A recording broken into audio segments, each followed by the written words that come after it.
Good morning, everybody. We will start our panel discussion titled DPAs in the COVID-19 pandemic. Please note that we use the acronym DPA for Data Protection Authorities, and not for Data Protection Acts. That is also customary sometimes. Anytime we talk about data protection authorities, in the short form, we will call them DPAs. My name is Ivan Székely. I will be moderating this session. And our co-organizer and co-conceptualizer, Professor Charles Robb from the University of Edinburgh, will join us online. So we already see him, but I ask you to switch back to the original PPT, and then I will ask you when to switch for Charles. Yes, Charles cannot see us, only hear my voice and my fellow panelists' voice, but we can see him and hear his voice very well, I suppose. So the panel is composed of three excellent experts from different areas. One, Hilke from a data protection authority, from inside. Siak from the medical, or in a broader sense, the health sector, and Orsoya from the civil sector. She's working for an NGO. So I'm sure we will have a very interesting discussion from the 3 points of view. Before giving the floor to Charles remotely, people are very happy outside, but I hope you can hear us well. But let me use this occasion just to call your attention that we have a jubilee. Yes, it works. A jubilee. That's the 10th occasion when you can be present at the DPA's and panel discussion. We started it on the left side. You can see the calendar. We started it in 2012 with the question of independence. Then each year we had a panel discussion organized by Charles Robb and myself. And there was a gap last year because we thought that the well-established genre and style of this panel discussion would not fit the online environment, and we are very happy to be here again. But if you take a look at the topics, at the issues we discussed during this decade, you can see that we started with independence of the DPAs, then followed by cooperation, the role in enforcement, then DPAs and DPOs, the internal data protection officers. Sorry for using acronyms all the time. Then technology. That was, I think, an important year because it involved a survey, surveying all European national and subnational DPAs, data protection authorities, and it resulted in several articles later. Then legislation, relation with NGOs, with the media, with law enforcement, and now with the pandemic. I think it's an impressive range of topics, but more impressive is the range of speakers who honored us with their presence and their active contribution and valuable contribution to this series of I need to use both. Yes. So I'm sure you can recognize quite a few of these people. Hilke, you can recognize yourself, but Achim from yesterday and all other well-known personalities and young persons, we are really grateful for their participation in this series of talks. But now we are here in this year's panel discussion about the COVID-19 pandemic and the DPAs. Just a few words about the technicalities. First, I will ask, after this short introduction, Charles Robb, who is with us online through Zoom. Please take your seats. And And then I will give the floor first to Hilke Heemans, who is sitting over there. He prepared a slideshow, and we will switch to his slideshow when he speaks. Then, following this, there will be Orsoya, who didn't prepare a slideshow, but it's not a disadvantage. She will speak freely, so to say, through her notes. And then Siak, who also has a PowerPoint presentation. But in between, maybe that will be at least as interesting for you in the audience as the speakers, not more, not less. There will be opportunities to vote. I will ask questions to the audience to vote. And I already asked Orsoya, but let me remind her to take notes about the roughly, not exactly the number of votes, because afterwards it would be interesting to see your opinion about this subject. Plus, I may ask questions to the presenters. Short, provocative, maybe oversimplified question, but to start to initiate some discussion amongst us. And then maybe that's what everybody is waiting for. I will open the floor for questions and comments, and hopefully the individual first introductory presentation will not be very long. It's independent of the value. It should not be more than 10 minutes. That's the absolute limit, and I have the uneasy task of reminding you to keeping the time. If you are extending the limits, I will impolitely stand up, and you will see that it's time to stop, not to finish, to stop, and you will have time to discuss later. So I think it's time to give the floor to Charles Robb. Charles, please. Much, Ivan. Can everybody hear me very well? Yes, exactly. That's good. I'm very sorry that I can't see you, and it's your misfortune to be able to see me, however. But I'm sorry I couldn't get to Brussels this year. And Ivan, you will have to tell me when I'm going over, because I can't see you standing up. Well, good morning, and as Ivan said, I'm Charles Robb. I'm professor at the University of Edinburgh and also a fellow in the Alan Turing Institute. And as Ivan said, we've been presenting these panels over 10 years. I think this is because we believe that DPAs play a very essential role in data protection and in safeguarding rights and freedoms, although their activities and their problems are not as well understood as they should be. There have been many criticisms of DPAs, sometimes justifiable, sometimes not, about how they carry out their roles or how they fail to carry out their roles. Now, of course, DPAs have many powers, particularly, let us say, under the GDPR and other laws, but their powers might be limited in law and also in practice. It depends upon their resources, it depends upon the politics of situations, and so on. The circumstances under which they work, including their general relations with government and to other important institutions. And those things vary from one country, one jurisdiction to another.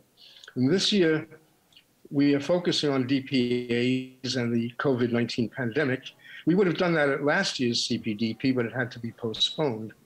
Now, during the pandemic, we have all experienced the collection and use of personal data for a variety of reasons: contact tracing and testing, the tracking of movement and contacts, data sharing, processes of de-anonymization and re-identification, and of course also vaccination. And these have become major parts of national responses to the pandemic, and they've involved governments, they've involved health authorities and professionals, and a very wide and controversial range of commercial enterprises as well. They've involved regulators and scientists and the general public, whose compliance and cooperation has been seen to be very essential in combating the pandemic.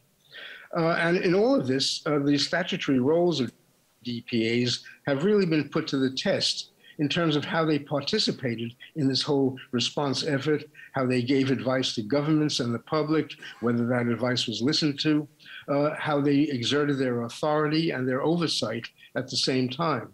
And DPAs were also challenged when sometimes they've been marginalized and overridden by the imperatives and the claims of public health and public policy, which were held to be more important than the protection of privacy. So privacy and data protection, of course, during the pandemic came into greater public prominence as many people became worried about the use of their data and questioned the systems through which they were collected, used, and shared. For example, with regard to contact tracing apps, the way they were designed, whether they were centralized or decentralized, was a year or 18 months ago was a very big debate over the design of those particular technological tools. And in all of this, the question of trust and the lack of trust in science for some people, lack of trust in governments for a lot more people, have become very important factors in shaping that situation of trying to combat the pandemic. So the relationship between information rights on the one hand and emergency measures on the other hand had to be rethought in a way that had no precedent in the 50 years or so in which we have had laws and instruments for data protection. And of course, now we're not at the end of the pandemic entirely, and there are many further public health emergencies of this kind that are quite possible to happen in the future. And if so, they will put a strain on everyone's, not just DPA's, ability to safeguard personal data while achieving the aims also of saving lives, the public health aims. And there are many lessons to be learned from the COVID-19 episode in terms of how to do it better next time by preparing for a future pandemic, by making decisions that minimize the risk of harm to individuals and to groups, and in short, by how to be more resilient as a society and also as a data protection authority. DPAs have to re-examine their own preparedness, their ability to take initiatives, not only to react to policies and pressures, but to take initiatives, and also rethink their relationships with each other and with the many communities of interest that play a part in anticipating pandemics and in responding to them. And these other communities include health professionals, government, industry, scientific researchers, civil society, representatives of the public in one way or another, and many more. So what lessons have DPAs learned from the COVID-19 experience? And what do they do with these lessons? Who else needs to learn the lessons and to share their own experiences with DPAs in collaborative efforts to do it better next time? Well, we have a general idea of what DPAs have done regarding the pandemic in a number of countries, although not in any great detail. Perhaps we will learn more today during this panel. But there was a report written in May 2020 by the Future of Privacy Forum, the FPF, which describes the strategic planning and priorities that 12 DPAs had produced just before the pandemic broke out. And this report shows how they then shifted to escalate activities relating to COVID-19 as, quote, the new unexpected focus area of DPAs across the continent. That's a quote from the FPF report. For example, the EDPB, the European Data Protection Board, was described as fast-tracking their work on guidance relating to geolocation and other contact tracing tools and on health data processing for research purposes. DPAs at that time were also verifying whether contact tracing apps met GDPR requirements, what data protection principles were implicated in that, and what security measures were built into the projects of businesses and public authorities. All of the 12 DPAs that were studied in the FPF report had produced some guidance or other materials related to COVID-19 as the pandemic began to shape the DPA's plans for subsequent years. And some national DPAs at that time were producing guidance on the use of personal data in employment, and in online schooling, on health research, and on telecoms data. And the fact that they were looking in those broader fields, not just public health, tells us something about the consequences that the pandemic has had for an enormous range of social activities and fields besides health itself, such as work, education, communications, health, transport, and entertainment, and many more. Each of those domains generates issues and questions about how personal data should or should not be in the frame, how the rules should apply, and so on. And the pandemic, therefore, has to be seen as not just about the overarching question of public health, but it has ramifications, as we know, in all of those fields that we just mentioned. The FPF did a further study just last July where they looked at 14 DPAs, and it gave us insights into much of this spread into other domains. Take employment, for example. The 2021 study says that data processing in the employment context became a top sectoral priority amongst DPAs because the increase in remote working led to the use of electronic monitoring tools by employers. Now, electronic monitoring tools by employers is an old story, but in the pandemic, there was a new twist to it. The Portuguese DPA was one of those that have issued guidance on the data protection rules for that, and also for temperature screening and for the health data of employees. And it intends to conduct audits and inspections regarding compliance. This is in keeping with the trend towards following up guidance with actual enforcement that this FPF report shows to be happening in some DPAs, an emphasis on how to enforce things. Regarding COVID-19 healthcare and research information for management, the French DPA and the Bulgarian DPA have apparently been scrutinizing these uses more closely, with the French planning to do audits and inspections, and Luxembourg's DPA also planned to issue guidance on digital health practices. The CNIL in France also aimed to take a close look at the use of surveillance technologies for employee monitoring and public safety during the pandemic. Portugal has given guidance on that as well. The European Data Protection Supervisor, the EDPS, has also been present in the pandemic response, as shown in its strategy document for 2020 to 2024.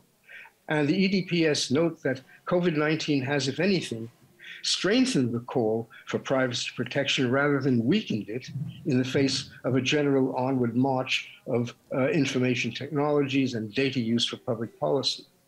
The EDPS have been warning about function creep by noting that, quote, there is a risk that the epidemiological surveillance strictly necessary to fight against COVID-19 paves the way for greater calls concerning new forms of participatory and under-the-skin surveillance, as they call it, for purposes other than public health, kind of function creep.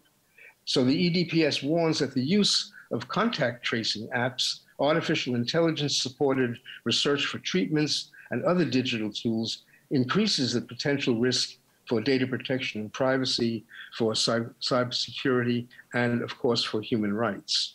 Well, I have no time left to enumerate the various practical steps that the EDPS strategy aims to take for helping to combat the pandemic in the coming years. You can read that in their report. And I think that these further steps are worth considering and acting upon because they would be applicable to other DPAs as well, and not just the EDPS in its role as an authority. The EDPS argues that data protection laws, including the GDPR, as well as the protection of rights and freedoms, provide a good regulatory framework and are compatible with this effort for the public good, rather than being an obstacle to it.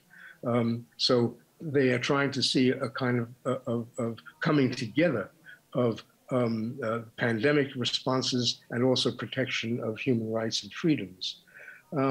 They say in their report that the new reality will require the data protection community to continuously engage with the process of reaching a fair balance between the need to ensure public health and the protection of privacy and personal data. But in my mind, that of course puts the problem back into the traditional formula and the framework of seeking to balance competing values and principles without saying what such a balance would look like, who would reach the balance, how the weighing up would be done, and whether everyone would agree on what it is and whether a balance has been achieved.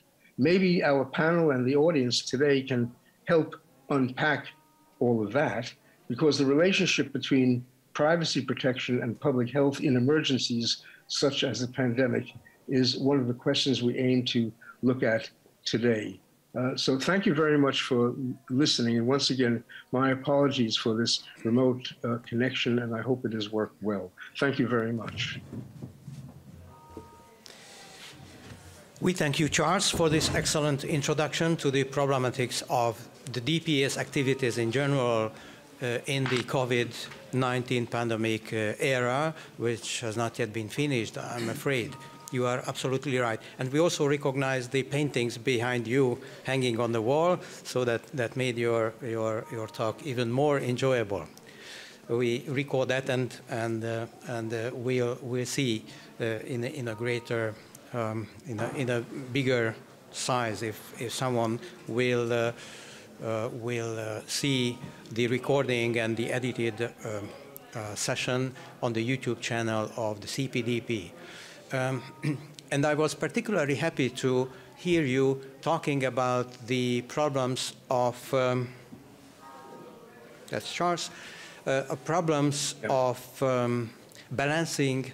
And I remember that you wrote an article years ago about steering and balancing, or from balancing to steering, or the other way around, exposing the problem that sometimes the notion of balancing is used for hiding adverse influence on data protection, but the euphoric term balancing could hide these unwanted consequences. But now I turn to the audience. There will be a voting session. If I may ask, would you please switch off your mobile phones, because it's, is it you? It's over there. I'm sorry for that. Somewhere else. Then that's still disturbing. So there will be a voting question. You will see the question, and also I will record the distribution of the answers. Please don't say that these are two simple questions and it's not possible to choose the right answer. Anyway,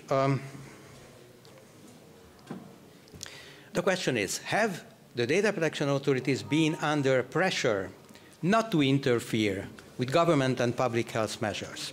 There are four options. Informally, yes, they were under pressure, or are under pressure. Option 2, emergency regulations limited their ability to interfere anyway.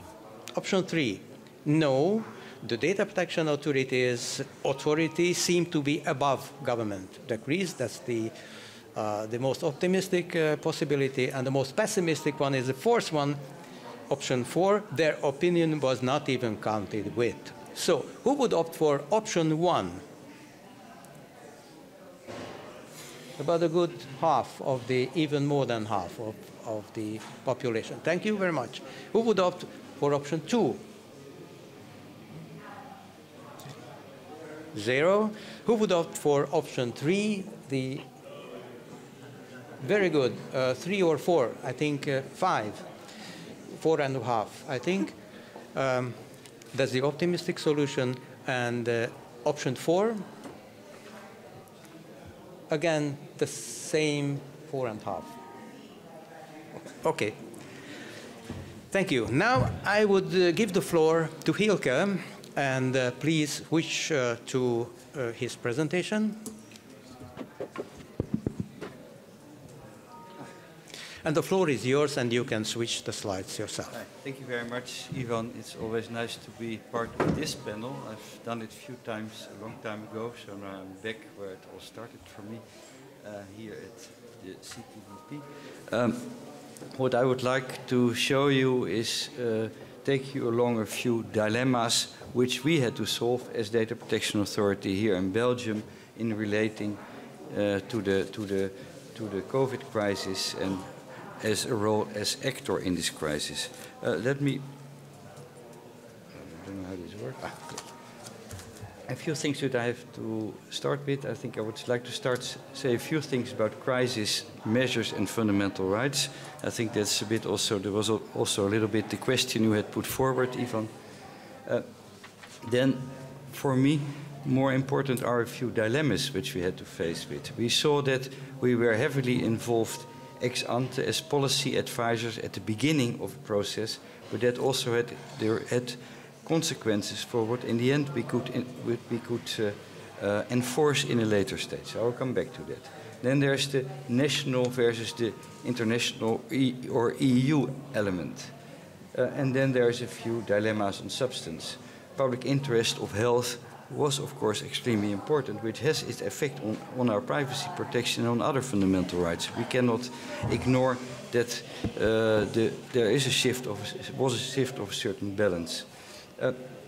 And then I would say a few things on the further use of personal data for public health purposes. Let me say a few things to start. The state of emergency required that urgent measures had to be taken by governments to be implemented by data controllers in the public and the private sector.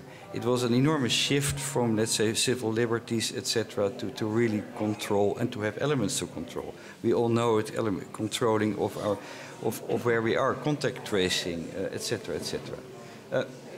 As a DPA, we took as starting point that nevertheless, notwithstanding the fact that measures had to be taken in a very limiting our fundamental rights, measures need to be taken, were taken. That does not mean that there should not be compliance with the GDPR. Compliance with the GDPR is, I would say, and is also in the way we were involved, a prerequisite for success of these measures in a democratic society, and should also be ensured to the maximum extent possible. But we all know that the GDPR and other measures allow balancing between necessity, proportionality, etc. And necessity and proportionality changes at the moment when intrusive measures need to be taken, but only for that period and not for any moment longer. We also think that, and we not only think, but we also insisted as authority that as a government there should be a basic respect for the rule of law. Emergency measures were taken, but that should not be done without an appropriate legal basis. That was a big fight all the time, especially my colleagues who were in the ex-ante involvement had a lot to fight with it. If you look at Article 6.3 of the GDPR and also look at the case law on the Charter, Article 7.8, and on Article 8 of the Convention of Human Rights, you know that measures have to be previsible, that there have to be a proper legal basis. So the rule of law plays a big role in this. For data controllers, there is the demand, the prerequisite that they should comply with the law, with the risk of being sanctioned for non-compliance, which is not so easy because situations require quick measures quite often. We had a case that was one of our recent decisions on airports here in Belgium, where they wanted to open up the airport as quick as possible because they had enormous loss before. In June 2020, suddenly they were allowed to open again, and to do that, taking into account all the measures of the GDPR, that was not so easy, and that was one of the reasons also why our Belgian DPA came to imposed fines on the main airports here in Belgium. Another starting point is that a dilemma for us was, should we be involved in the ex-ante as policy advisor? I use a bit terms which I have from the past, also from Charles Robb, who had a fantastic book written 20 years ago together with Professor Bennett. Or should we mainly enforce? And I think in practice, because the measures were taken quickly, there was a big emphasis on policy advising and less on enforcement. However, there is an issue there. If a law is being put in place, or measures put in place, which does not comply fully with all the rules of the GDPR, to what extent can a controller, a data controller, be held responsible for the fact that he has to comply with a law which is imperfect? That was a question we had to deal with quite often.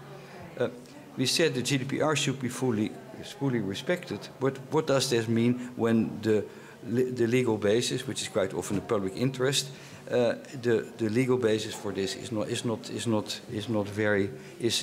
insufficient or incomplete?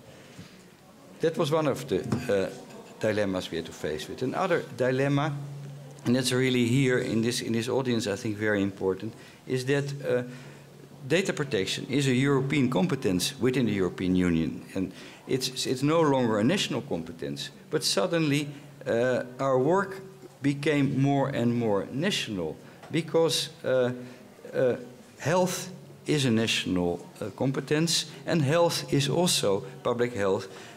All these measures were taken by national governments. So suddenly the emphasis of the work of the DPA went more into the national arena. And the role of the EDPB and the role of the European Commission was very limited.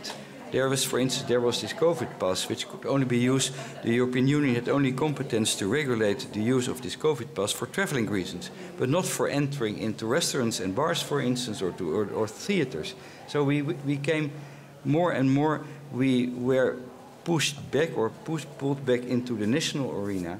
And what I also noted is that in that context also the role of the European Data Protection Board became more and more limited.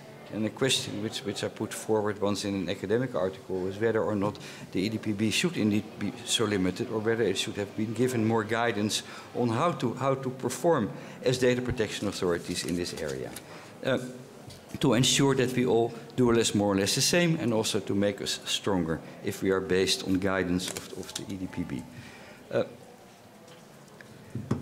Another question, and I think that's also a question which was put forward, and which is the main question, is whether or not the crisis situations change the parameters for acting of DPAs. Does the health crisis change the balancing exercise? I think to a certain extent, of course, yes. More data use is allowed than under normal times, or was allowed under normal times. We accepted limiting our personal freedoms to a big extent.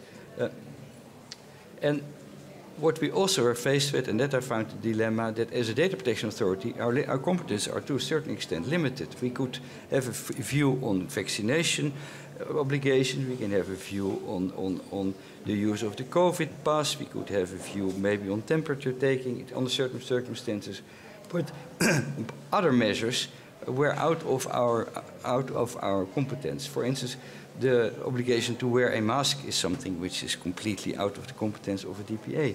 Also the curfew, the curfews we had in many countries, outside of the competence of the DPAs. So DPAs should be very careful, and that's what I was not always sure that all DPAs were careful, not to put too much emphasis on data protection related limitations versus non-data protection related limitations. I think you cannot say that asking a COVID pass is more intrusive than not be able to go out of your house in the evening. So those questions was another dilemma we had to deal with. I continue, not for a long time, Ivan, don't worry. There is also, we also found that there was an enormous request of society to use personal data further for public health purposes. Personal data were gathered, for instance, for contact tracing in individual cases, but there was an enormous pressure, I think, to use it further, to use personal data, health data further for public health purposes. And I think that's also one of the reasons why we now have this new initiatives of the European health data space. We can say a few things about it. To what extent is this all allowed under GDPR?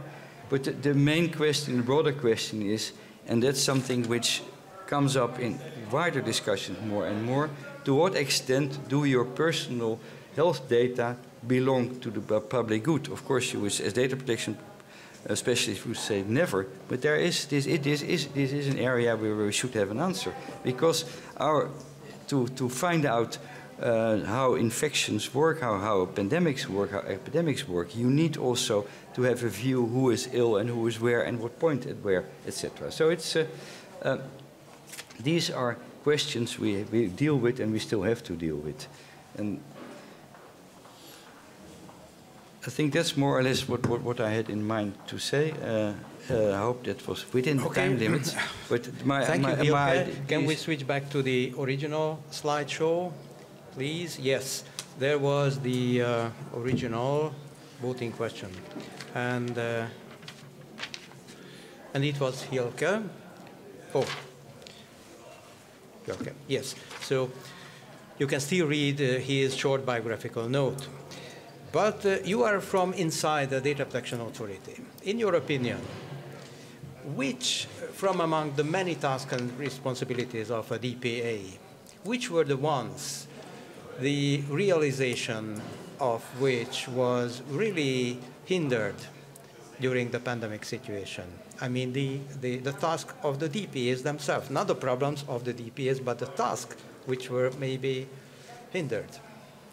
Well, complaints or regulation or giving opinion or whatever? I think, let's say, in the performance of our work, we could do a lot still through all these online tools we had. I think our inspection work, for instance, was hindered because it was very difficult to really do inside inspection. So we altered a lot in the direction of doing things on paper, and another, that's one thing. I think in the practical thing, in a more wider perspective. Complaints, for example? Complaints, we received a lot. There were more complaints, also complaints on all these COVID measures. But apart from that, also, I think people who were, no, that's too easy said, but people who are more at home have more time to complain. But let's not make it like this. That I haven't said. What I would like to say on top of it, what I find very difficult, as one of the dilemmas I already mentioned, is to what extent can you hold controllers responsible for acting in an emergency situation and also on the basis of an imperfect imperfect laws. Yes. For instance, that was a question we had to deal with when we had to deal with these Belgian airports, where we in the end imposed fines. So that's. Thank you very much. And now another opportunity to vote. In your opinion, did data subject, I mean people, ordinary people, don't call them data subjects like this, did they turn to DPAs in COVID-19 cases? That's the question. There are three options. Option one, yes, and these cases constituted a special category in the practice of the DPAs. Option two, rarely, COVID-19 health data were just one category of personal data in the practice in the DPS recent cases, just one. And option three, no, people rather turn to data controllers directly, or to the media, or to the social media. Who would vote for option one? Yes, three, if I see it well. Option two, rarely. Yes. Almost half. And I think option three will be the most popular, but not necessarily. About the same, they turn rather to the data controllers directly. Abstained, maybe? Yes, one abstained. So the question was not perfect. Imperfect questions, imperfect answers. Okay, now I turn to Orsolya. And I see the same screen that's synchronized. Please bring the mic to. Orsolya is from the Civil Liberties Union for Europe, which we generally call shortly as the Liberties. So she is from the Liberties, and she is a senior advocacy officer. And perhaps the most important thing, while you are still reading her short biographical note, that in the last few years she was heavily engaged with the problems and issues around the developing of contact tracing apps. So I'm sure she will mention this in her talk. So please, Osha. Yes, I will surely mention. So when the pandemic started in 2020, we at the Civil Liberties Union for Europe started to having nightmares as everyone else around us. Like, you know, older relatives getting sick and then hospitals overflowing and so on and so forth. But we also started to have nightmares about something people on the street usually don't have, and that is developing some kind of a Black Mirror-like scenario in Europe. We sort of feared that GDPR will be completely sidelined and countries will develop apps that are basically controlling and monitoring the whole population. Because this was basically the first pandemic or the first very bad emergency situation where controlling or monitoring the whole population through their own devices became possible. And why were we so worried? Well, I think in about March in 2020, international media started to overflow with articles basically saying that there are great ideas around the world outside of Europe and the US. They are coming from Asia. And there the governments who are not limited by those whiny human rights activists, they came up with this great idea that basically these nice devices could be actually used to stop the pandemic. And then these articles reported about basically GPS location tracking and setting up huge servers where the social network of the whole population can be basically seen. So this was something we were quite afraid that it will be happening here too. So we decided that we launch an investigation or research into the developments in Europe. We work with a number of partner organizations and quite a few of our member organizations. We are a membership-based organization in Europe. And our member organizations and partner organizations developed country reports on the developments.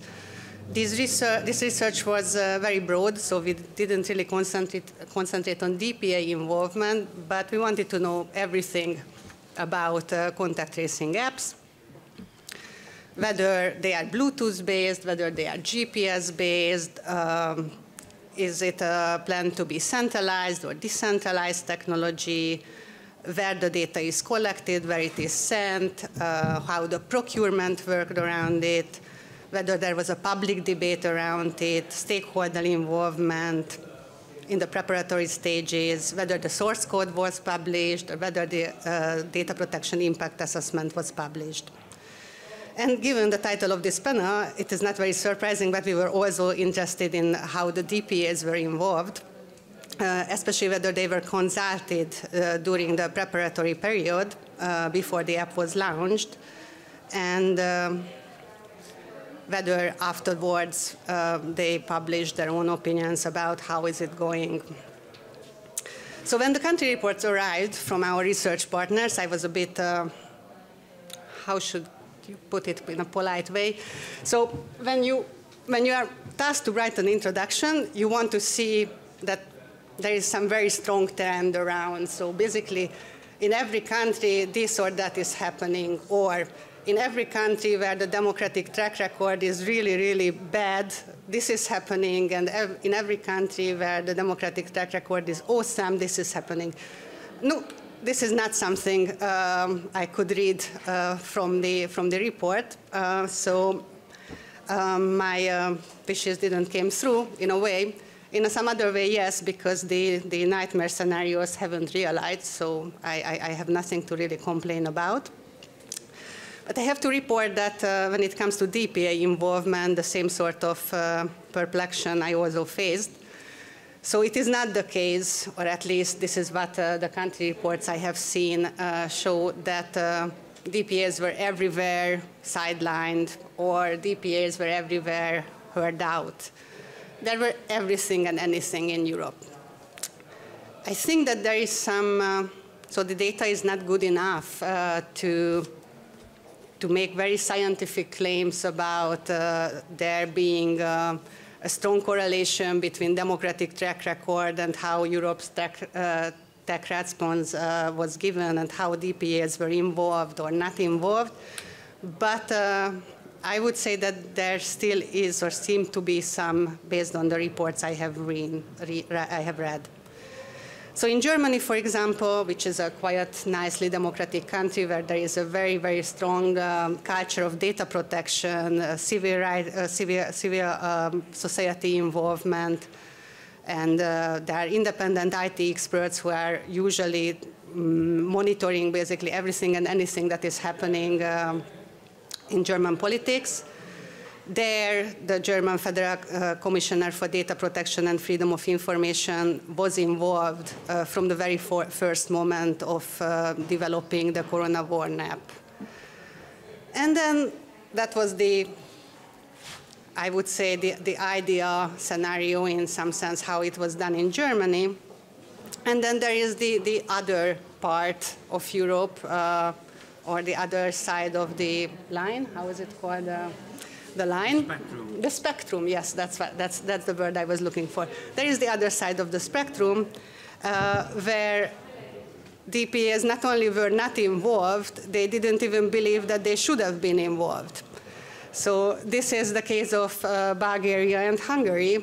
Our partners, when they asked the Hungarian Data Protection Authority whether it was consulted about the Hungarian app, they got some very offended answers, basically saying that, yeah, no, but so what?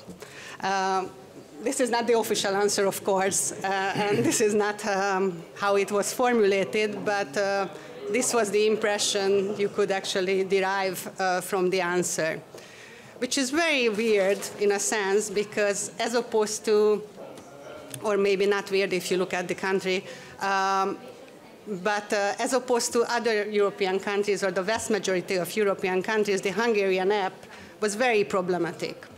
So the Hungarian app was a centralized app in which there was a central server, and every data was collected into that central server. There was no DPA made, or we didn't know about any DPA, so the data protection impact assessment made. It was definitely not published. The source code was not published. There was no public debate at all. And again, the DPA was not involved in any way.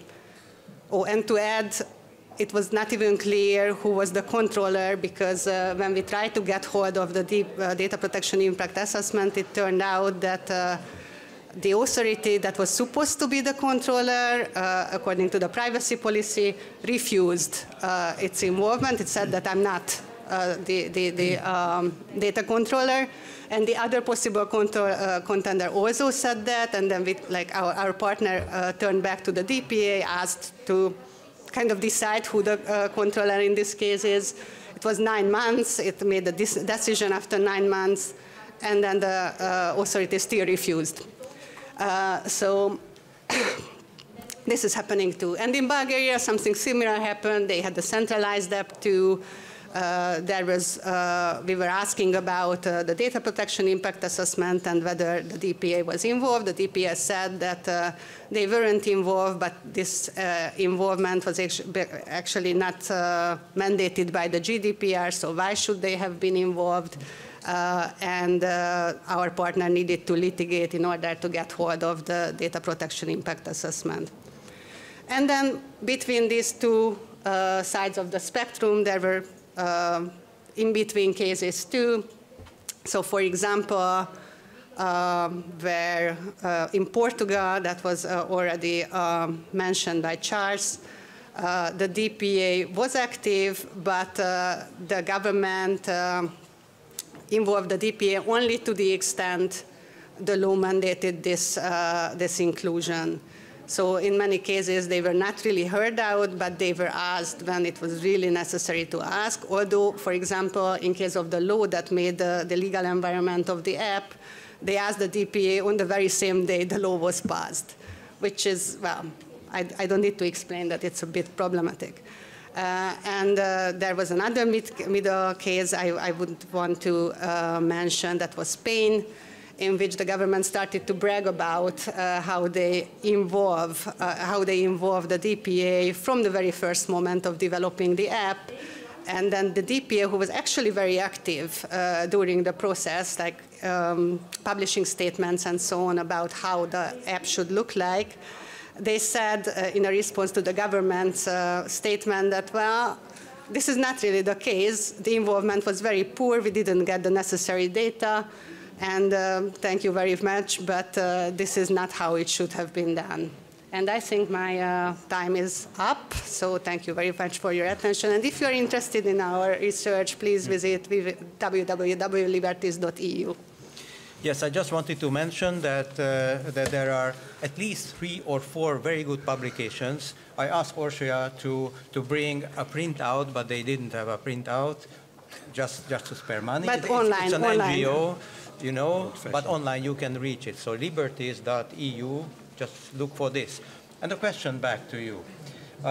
Do you feel that during the pandemic, the relationship between DPAs and NGOs changed? I mean, DPAs could say that, oh, we have troubles enough in this situation, we don't have the time to bother with questions and criticisms from the NGO sector, or the opposite, they relied more on the expertise and other investigative powers of the NGO sector. I think I will have the most boring answer ever here.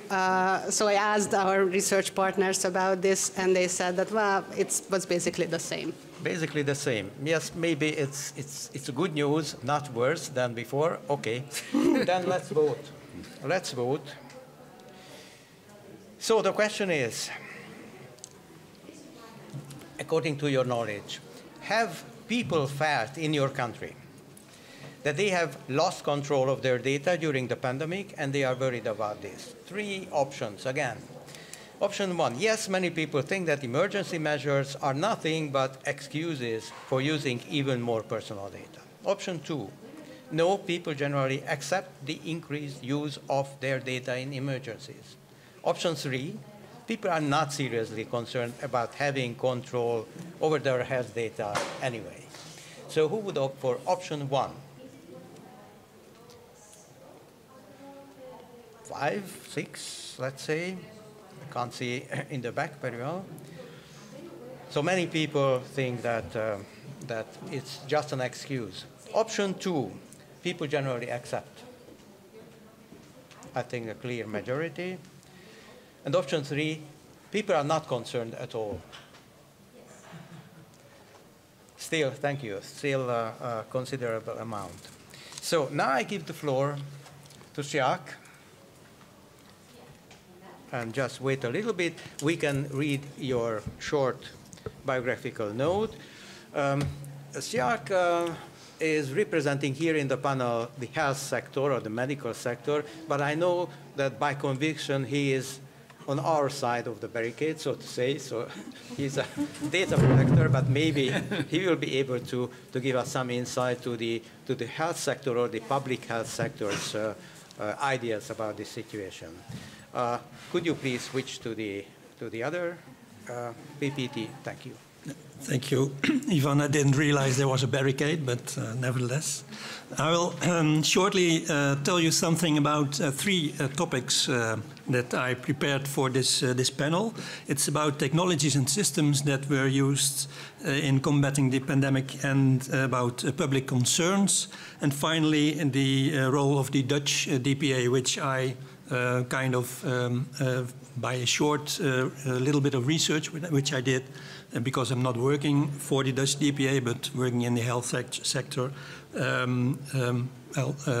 prepared for this panel.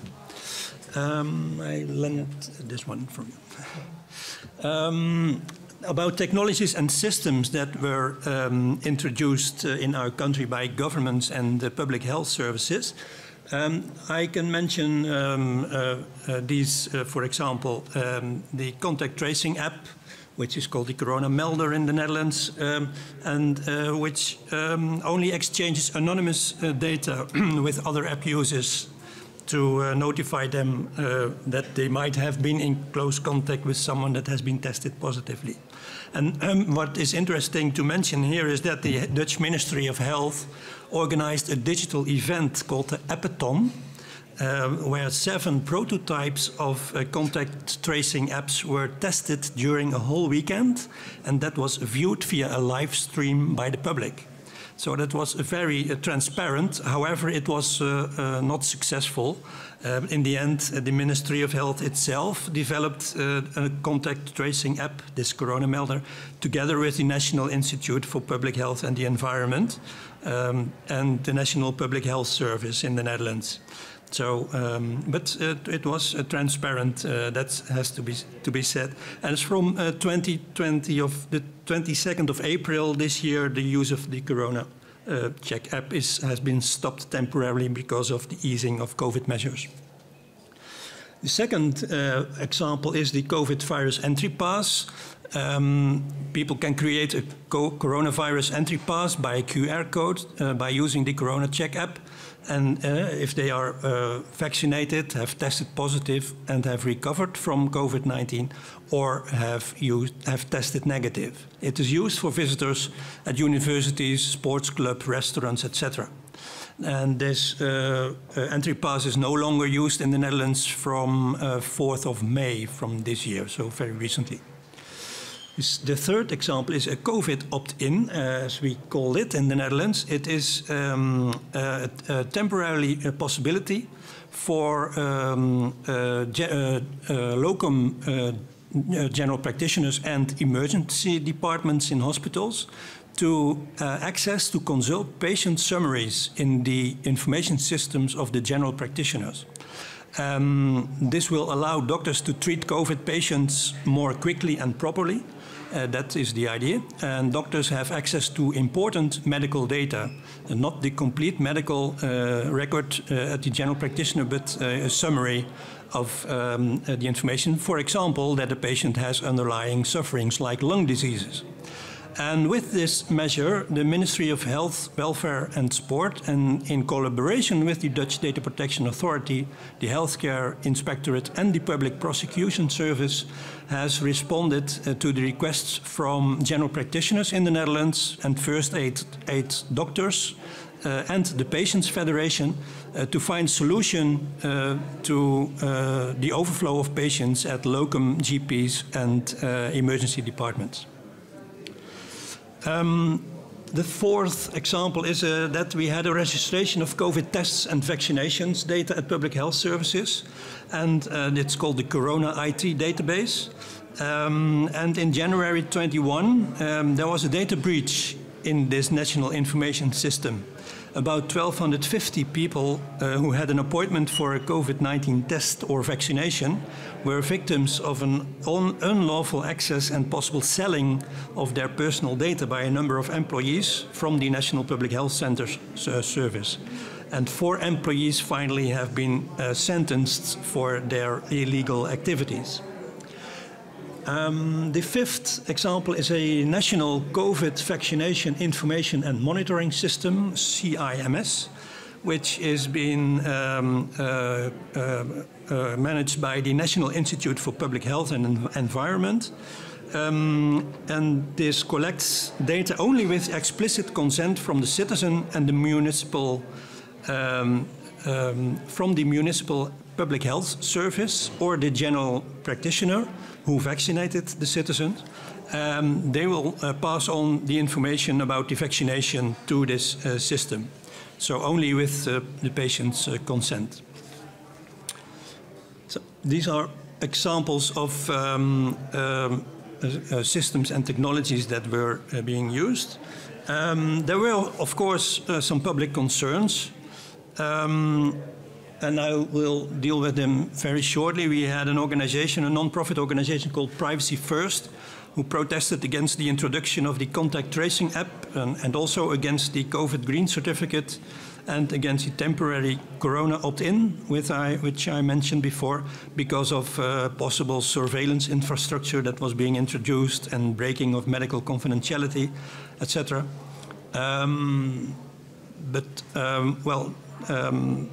they were not very successful, I might say. There was a case law initiated by the action group called Virus Truth against the state concerning vaccinations, PCR testing, the curfew, and other corona measures taken by the government. But the judge decided that there was enough legal basis for all these measures, so this was also very little successful. And then finally there was a group of what I would say coronavirus denialists, which protested against almost every measure that was taken by the government. The role of the Dutch DPA then has two aspects. I would say it has been reactive by advising the government on certain issues, and it has been proactive by informing the public. Reactive by responding, by advising about the corona opt-in, the COVID opt-in.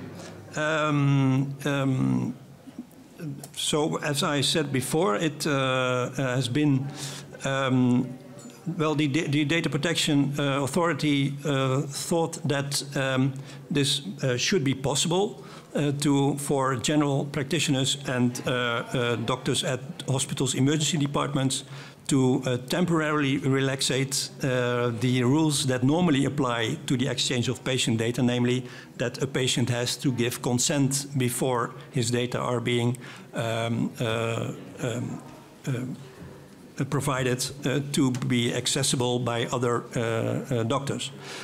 This, however, was only applicable to people who did not already explicitly registered that they did or did not want their data shared. People who did register that they want their data shared, they have given their consent already, and people that did not, registered that they did not want their data to be shared, there was this COVID opt-in not applicable to. The Data Protection Authority, however, advised that there should be some conditions. That was that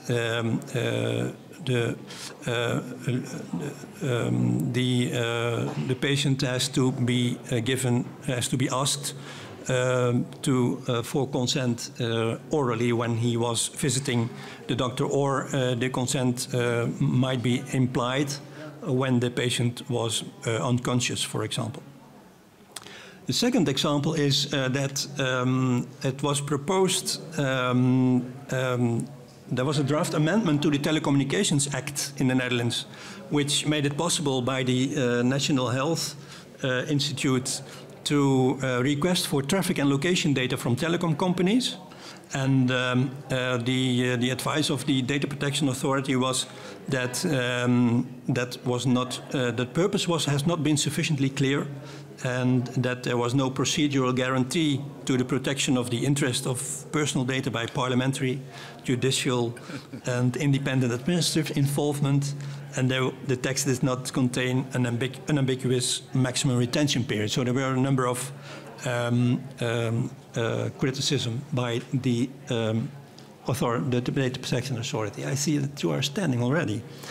I will close my Yes, I think there will be another round answering to the questions and comments from the audience. But could you please, yes, give it back? And the last, it doesn't work. This is the one. Thank you. The last opportunity to vote today. It's very simple. I also go back to this, that I should see it. It's a general question. In your opinion, are privacy protection and public health inherently opposed to each other in emergencies? Option one, yes. The more you protect on the one side, the more you sacrifice on the other. Option two, there exist solutions to protect both, but hard to realize. And option three, public health must have absolute priority in such situations. So first, who would opt for option one? You don't like the trade-off model? like myself, I'm critical to this. Option 2, there exist solutions, but hard to realize. Almost everybody. And option 3, who thinks that public health must have absolute priority in such situations. Yes, very brave. Thank you very much. There are many important questions we haven't had the time to discuss, but now it's time for questions and comments from the audience. So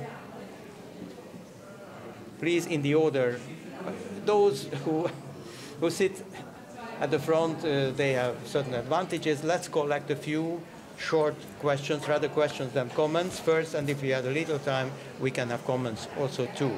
So first you, then... so please. I'm a reporter at MLEX. This is mostly a Belgian question, although I can think of other countries where it might apply. You said that the Belgian DPA was pushed more into a kind of national perspective. Is it really national? Because I'm thinking about the role that the judiciary played in Belgium. So in Wallonia, for example, you had the court in Namur that ruled that the COVID-safe tickets were against the GDPR. To my knowledge, no such rulings were ever made in Brussels or Flanders. There were other countries with broader rulings than that. But I was just wondering if you had if that was a challenge at all, where you had, the judiciary in different parts of the country, either doing something or not doing something. Similarly, I mean, Spain was mentioned before. I mean, I guess this was much broader than data protection, but I think long after all of the measures in Spain had been lifted, the Constitutional Court did eventually decide, actually, all that stuff we did was probably unconstitutional and you shouldn't do it again. Is this something that we've missed here? We've talked about the role of the DPAs, but of course the DPAs are not the only enforcers of privacy law. Ultimately, it's the courts as well. That's it. Okay, let's collect a few more. Julian sitting here, and then someone from the back, because otherwise it's really biased. Hello, so my name is Julien Rossi. Thank you for this very interesting panel.